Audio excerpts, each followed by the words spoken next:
Come on now, y'all. These roster cuts and a 53-man roster, it shouldn't surprise nobody.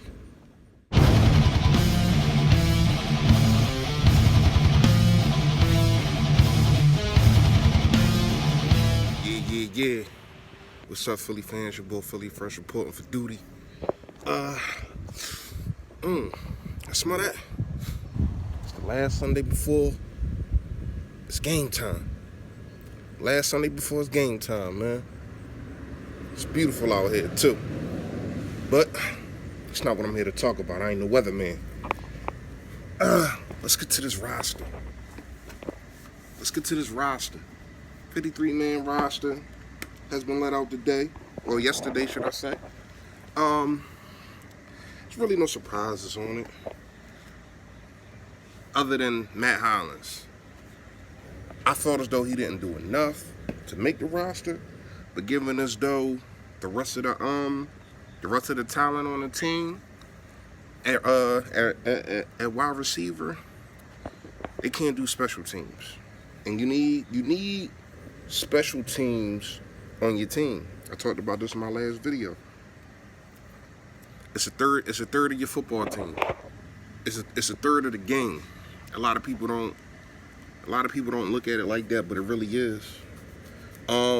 Great, you can get good or bad field position, turnovers, all type of stuff. It's a phase of the game. It's the third phase of the game. So I understand. I don't like that. I think that Ward, who they put on the practice squad, played better than him. I thought Sony Michel played better than him. Mark and Michel. I'm sorry. I thought Mark and Michel played better than him. He'd probably get picked up off the waiver wire somewhere. Wendell Smallwood. I thought that they was going to try to keep 5 running backs, probably for special teams also, but that was the only shocker to me. After all these years, Wendell, we had to say bye-bye, man. It's crazy because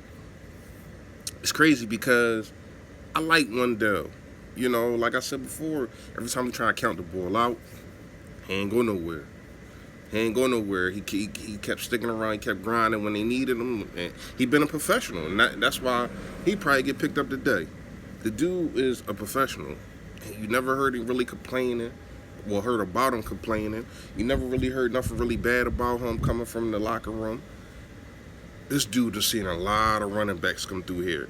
A lot of dudes started over him, which talent-wise they should have.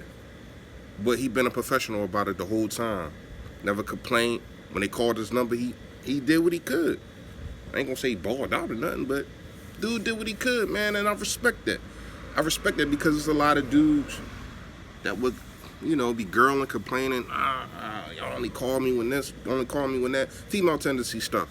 But this dude been a professional. I feel as though he's gonna be on the team. Let's get to this practice squad.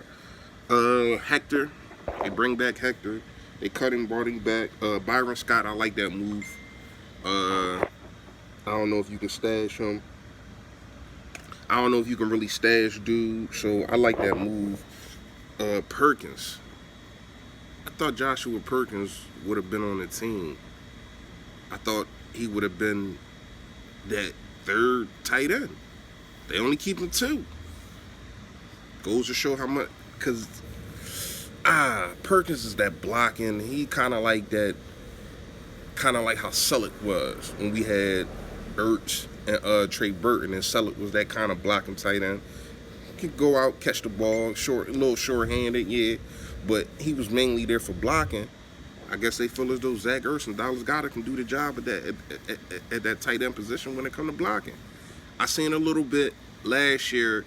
Ertz did get better. Goddard, he's a blocker, just a big man. So, I mean, I kind of like the move to put him on a practice squad, but, you put him there in case, hopefully it don't happen, in case one of them get hurt, get dinged up or something. So, yeah, that's cool. Then we got another tight end, Ellis. I ain't really see too much from him, so I really can't evaluate. I can't really evaluate his field play. put these dudes on the IR, on the injured reserve list. They will not be able to play this whole season. Osman, I thought that I don't know how serious his injury is, but he won't be able to play this year. Richard Rodgers and Chad Johnson. I like Chad Johnson. I like Greg Ward over him, but I don't know why they injured reserve him. That don't make any sense to me. So now we're looking at this 53-man roster. Stacked. This thing's stacked, man. Only position I'm really worried about right now is like linebacker. We know we got LJ Ford. We know we got Bradham. Supposedly he's back. He said he's looking good. Zach Brown. Can you cover? We know you fast. We know you sideline to sideline ball. We know you hit. Can you cover? Because it's going to be a lot of running backs coming up. These games that we play, everybody got a running back that come out the backfield. So, are you going to be able to stick with these dudes? Are you going to be able to stay on the field because of that? When is Grugier Hill coming back? I'm not too certain on how serious the injury is. So when is he coming back? At the safety position, I still got a little ifs. Man. I thought we was deeper than what we was at that position, but obviously we not. We got Cyprian, Michael Jenkins, Andrew Sendejo, Ford, and we got McLeod. That's okay. You know, our strong safety, McLeod, and then we got Jenkins. I like that, but it's really a toss-up with me between Cyprian and Sendejo. I don't know. It's really a toss-up. I know they're better than Graham last year. So, you know, hopefully at that position we be good. The rest of this roster, man, I'm just looking at it right now. It's stacked, man. I really can't complain. I can't complain about this roster. How could you? All right, so the 53 man roster is in. Probably tomorrow or the day after that, because you know tomorrow Labor Day or whatever, so I might chill, crashing my barbecue or something. I don't know, but so probably in the next couple days I'm gonna be doing my prediction for the season. Just let y'all know it's probably I gotta sit down and look at it again. Probably be 12-4, 13-3, but that's for next time, man. Y'all know what it is, everybody. Stay Philly, stay fresh.